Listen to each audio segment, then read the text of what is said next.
அனைவருக்கும் வணக்கம். இப்போ நம்ம முக்கியமான பங்குகளை பத்தி பார்க்க போறோம். அதாவது எஃப்ஐஐ 55% ஹோல்டிங் வச்சிருக்க கம்பெனி என்ன அப்படின்றத பத்தி தெரிஞ்சுக்கலாம் வாங்க. ஸோ இந்த ஸ்டாக்ஸை நான் அனலைஸ் பண்ணி வச்சிருக்கேன். நீங்களும் ஒரு வாட்டி அனலைஸ் பண்ணுங்க. ஸோ ஃபர்ஸ்ட் இந்த ஸ்டாக்ஸ் பார்த்தீங்கன்னா கிட்டத்தட்ட எஃப்ஐஐ 55% ஹோல்டிங்கில் வச்சிருக்காங்க. டிஐஏ பார்த்தீங்கன்னா 11.43% வச்சிருக்காங்க. பப்ளிக் கையில் ஒரு 7-7.5% கிட்ட இருக்கு. அதர்ஸ்னா கவர்மெண்ட்டு அந்த மாதிரி வரும் சரிங்களா. ப்ரொமோட்டர் கையில் ஒரு 19% தான் இருக்குது. ஸோ ப்ரொமோட்டர் ரொம்ப கம்மியாக தான் இருக்குது. ஆனால் எஃப்ஐஐ கையில் அதிகமாக இருக்குது. இதுதான் நம்ம கவனிக்க வேண்டிய விஷயம். ஸோ இது என்ன ஸ்டாக்ஸ் அப்படின்றத நம்ம ஸ்கிப் பண்ணாமல் பாருங்கள். ஃபஸ்ட்டு எஃப்ஐஐ ஹோல்டிங் என்ன பண்ணியிருக்கு அப்படின்னு பார்க்கலாம். ஸோ ஃபஸ்ட்டு எஃப்ஐஐ பார்த்தீங்கன்னா 67% செப்டம்பர் 25 வாங்கி வச்சுருந்துருக்காங்க. கொஞ்சம் கொஞ்சமாக செல் பண்ணிவிட்டு இப்போ 55% தான் வச்சுருக்காங்க இந்த ஜூனில் சரிங்களா. டிஐ பார்த்தீங்கன்னா அப்படியே ஆப்போசிட்டாக கொஞ்சம் ஏற்றிருக்காங்க. செப்டம்பரில் 6.3% தான், இப்போ 11% ஏறி இருக்கு. ஸோ ப்ரமோட்டர் ஹோல்டிங்கே கொஞ்சம் கொஞ்சமாக டிக்ரீஸ் ஆகிருக்கு. அது கொஞ்சம் கவனிக்கணும் நம்ம. பப்ளிக் ஹோல்டிங் பார்த்தீங்கன்னா இன்க்ரீஸ் ஆகிருக்கு. ஸோ பப்ளிக்கும் எஃப்ஐஐயும் இந்த ஸ்டாக்ஸில் இன்ட்ரெஸ்ட் காட்டியிருக்காங்க. அதை நம்ம கவனிக்க வேண்டிய விஷயம் சரிங்களா. ஸோ அடுத்தது பார்த்தீங்கன்னா இந்த ஸ்டாக் டெக்னிக்கலாக எப்படி இருக்குன்னு பார்க்கலாம். இந்த ஸ்டாக் பார்த்தீங்கன்னா கரெக்டாக ப்ரீவியஸ் ஹையை உடச்சி இப்போது பிரேக் அவுட் கொடுத்து மேல் நோக்கி உடச்சி மேலே போயிட்டுருக்கு. ஸோ அது ரெசிஸ்டண்ட்டை தாண்டி இருக்குன்னு சொல்லலாம். ஸோ இப்போ ஹால் டைம் ஹை தொடர்றதுக்கான வாய்ப்புகள் அதிகமாக இருக்குது அப்படின்றத நம்ம சரி நண்பர்கள். இப்போ ஃபண்டமெண்டலில் பார்த்துருவோம். ஃபண்டமெண்டலில் பார்த்தீங்கன்னா current market price 158 rupees. PE இன்னும் வரல. என்னன்னா செப்டம்பர் 2025 தான் லிஸ்டிங் ஆச்சு. அதனால பிஇ கொடுக்கல. ஸோ டிவிடெண்ட் இது வரைக்கும் தரல. அவங்க ஃபஸ்ட்டு இப்போ தான் 1 இயர் ஆக போகுது. ஸோ இந்த செப்டம்பர் வந்தால் தான் 1 இயர் சரிங்களா. ஸோ மார்ச் அவங்களுடைய கேபிட்டல் பார்த்தீங்கன்னா மார்ச் வரைக்குமே 2026 24,458. அதாவது இந்த மார்க்கெட்டில் இந்த செக்டாரில் இது செகண்ட் கம்பெனி, லீடர் கம்பெனி சொல்லலாம். செகண்ட் பொசிஷனில் இருக்குன்னு சொல்லலாம் சரிங்களா. அது ஒரு கவனிக்க வேண்டிய விஷயம். மார்ச் நெட் ப்ராஃபிட் பார்த்தீங்கன்னா 2025 அப்போ லிஸ்டிங் ஆகிறதுக்கு முன்னாடி 240 ரூபா. லிஸ்டிங் ஆனதுக்கு அப்புறமா 2026 பார்த்தீங்கன்னா மைனஸில் போயிருக்கு. அதுதான் கவனிக்கணும். அப்படியே ஆப்போசிட் 235 கோடி மைனஸ் ஆயிருக்கு. அது கவனிக்கணும். சேல்ஸ் பார்த்தீங்கன்னா 1556 கோடி வந்திருக்கு. ஸோ இது கொஞ்சம் நல்ல விஷயம் தான். மார்ச் 2026 இபிஎஸ் மைனஸில் தான் காட்டுது. ஸோ இது செப்டம்பர் வந்தால் தான் இந்த ஒரு வருஷத்துக்கான இது கால்குலேஷன் பண்ணால் தான் இந்த கம்பெனி பாசிட்டிவாக இருக்கா இது நெகட்டிவாக இருக்கான்னு ஃபுல் டீட்டெயில் தெரியும். இன்னும் ஒரு வருஷம் முடியல இல்லையா, அதனால் கொஞ்சம் வெயிட் பண்ணி தான் பார்க்கணும். பட் ஆர்ஓசி பார்த்தீங்கன்னா -7.82 இருக்குது. டெப்ட் 0.06 தான். கடன் இல்லை, அது ஒரு பிரச்சனையே கிடையாது. கடன் இல்லை, அது பெரிய பாசிட்டிவ் இந்த கம்பெனிக்கு. ரிட்டர்ன் ஆன் ஈக்விட்டி மைனஸில் தான் காட்டுது.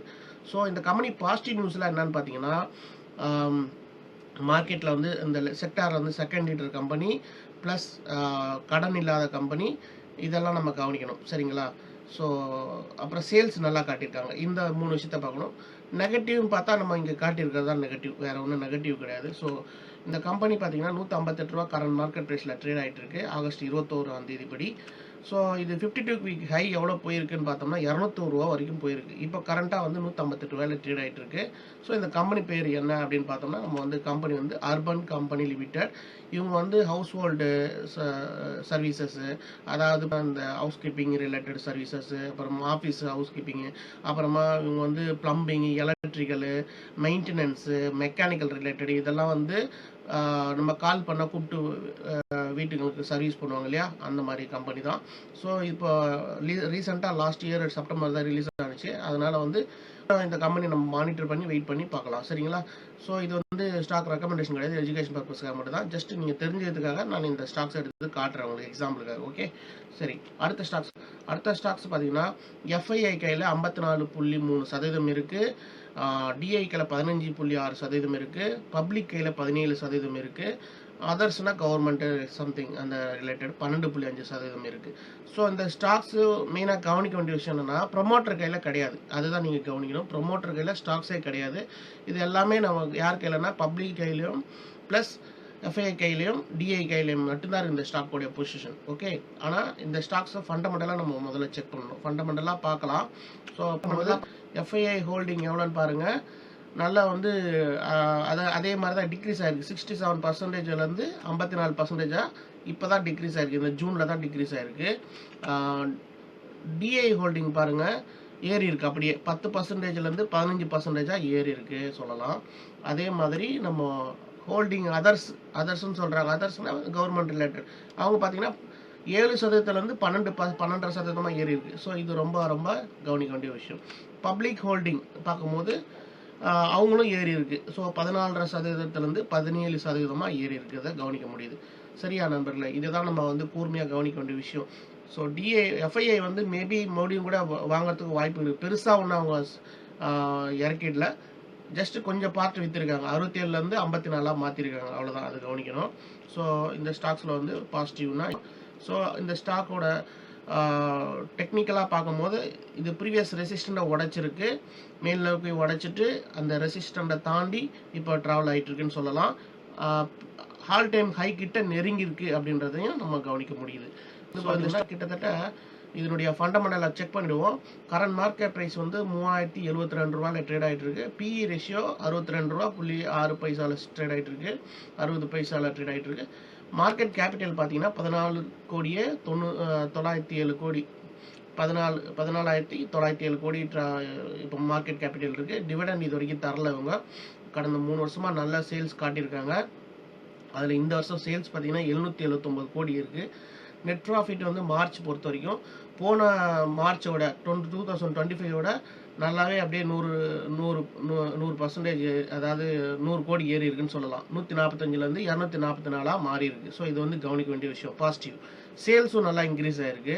கடந்த 3 வருஷத்துல நல்ல ரிட்டர்ன் ஆன் ஈக்விட்டி கொடுத்துருக்காங்க. 9.6 கொடுத்துருக்காங்க, அதாவது 9.7ன்னு சொல்லலாம். டெப்ட் வந்து பெருசாக ஒன்றும் கிடையாது. இவங்க இருக்க 14,907 கோடிக்கு 140 கோடி ஒன்றும் பெருசாக டெப்ட், அது பெருசாக டெப்ட் சொல்ல முடியாது. அது கம்மி தான், பெரிய பிரச்சனை கிடையாது. ஸோ 0.2 0.1 அந்த மாதிரி தான் வரும். ரிட்டர்ன் ஆன் கேபிட்டல் ஈக்விட்டி பார்த்தீங்கன்னா கேபிட்டல் எம்ப்ளாய்மெண்ட் பார்த்தீங்கன்னா 11.8% இருக்குது. ஸோ இது வந்து நல்ல ஒரு கம்பெனியாக இப்போதைக்கு பார்க்கப்படுது. இபிஎஸ் பாருங்களா, 48 ரூபா சம்பாரிச்சு கொடுக்குது ஒரு ஷேருக்கு. ஸோ இதெல்லாம் கவனிக்க வேண்டிய விஷயம். ஃபண்டமெண்டலில் கொஞ்சம் ஸ்ட்ராங்காக தான் இருக்குது. அந்த கம்பெனியை காட்டிலும் இந்த கம்பெனி கொஞ்சம் ஸ்ட்ராங்காக தான் இருக்குது ஆஸ் பர் மை வியூ. சரிங்களா? ஸோ இந்த கம்பெனியோட ரேட்டு வந்து நம்ம கரண்ட்டாக ட்ரேட் ஆகிட்டு இருக்குது 3072 ரூபா 90 பைசாவில் ட்ரேட் ஆகிட்டு இருக்கு. 6% 21 ஆகஸ்ட் ஏறி இருக்குது. ஓகே, அது கவனிக்கணும் நம்ம. அடுத்தது பார்த்தீங்கன்னா இந்த ஸ்டாக்ஸ் வந்து 52 வீக் ஹையை பொறுத்த வரைக்கும் நெருங்கிட்டு இருக்குன்னு சொல்லலாம். 3290 அப்படின்ற இடத்துக்கு வந்துட்டு இருக்கு. ஸோ கிட்டத்தட்ட நெருங்கிட்டு இருக்கு அப்படின்னு சொல்லலாம். ஸோ நம்ம சார்ட் பார்த்தாலே அதை பார்த்து தெரிஞ்சுக்கோங்க. இந்த கம்பெனி பேர் கார் ட்ரேட் டெக் லிமிடெட் அப்படின்னு, ஆட்டோமொபைல் அண்ட் ஆன்சிலரிஸ். இந்த ஓஎல்எக்ஸு இந்த மாதிரி காரெல்லாம் ரீசேல் பண்ணுவாங்க பார்த்தீங்களா, அந்த மாதிரியான கம்பெனி தான் இது. So dealer and distributor company ஆட்டோமொபைலில். ஸோ இந்த ஸ்டாக்ஸை வந்து நீங்களும் ஒரு வாட்டி அனலைஸ் பண்ணுங்கள். இது ஸ்டாக் எஜுகேஷன் பர்பஸ்க்காக தான், சாம்பிளுக்காக எடுத்து காட்டியிருக்கேன். எஃப்ஐ எவ்வளோ வச்சுருக்காங்க, டிஏ எவ்வளோ வச்சுருக்காங்க தெரிஞ்சுக்கிட்டு காட்டியிருக்கேன். இது இன்வெஸ்ட்மெண்ட் கிடையாது. நீங்கள் உங்கள் ஃபினான்ஷியல் அட்வைஸ் கன்சல்ட் பண்ணிவிட்டு அதுக்கப்புறமா யூஸ் பண்ணிக்கோங்க, இல்லைனா நீங்களே அனலைஸ் பண்ணிவிட்டு பார்த்துக்கோங்க. சரிங்களா?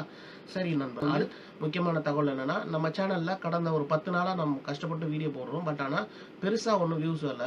ஸோ நீங்கள் முடிஞ்சதுன்னா இந்த வீடியோலாம் பாருங்கள், பார்த்துட்டு லைக் பிடிச்சிருந்துன்னா மற்றவங்களுக்கு ஷேர் பண்ணிவிடுங்க. அது உங்கள் விருப்பம். இருந்தாலும் நான் என்னுடைய இது சொல்ல விரும்புகிறேன். ஸோ பாருங்கள், 60, 30, 33 இந்த மாதிரி போடுறோம். ஸோ இதெல்லாம் வந்து கொஞ்சம் நீங்கள் வந்து சப்போர்ட் பண்ணிங்கன்னா இன்னும் நிறைய போடலாம். நிறைய பேர் சப்ஸ்கிரிப்ஷன் பண்ணாமல் பார்க்குறீங்க, அது கொஞ்சம் சின்ன வருத்தம்.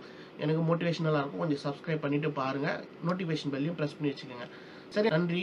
அடுத்த தகவலில் சந்திக்கலாம். இது வந்து டிஸ்க்ளைமர் சொல்லிடுறேன், முன்னாடி சிவில் ரிஜிஸ்டர் பர்சன். பிடிச்சிருந்தாலும் லைக் பண்ணுங்கள், ஷேர் பண்ணுங்கள், சப்ஸ்கிரைப் பண்ணுங்கள். நன்றி, வணக்கம். அடுத்த பதிவில் சந்திக்கலாம். Thank you all.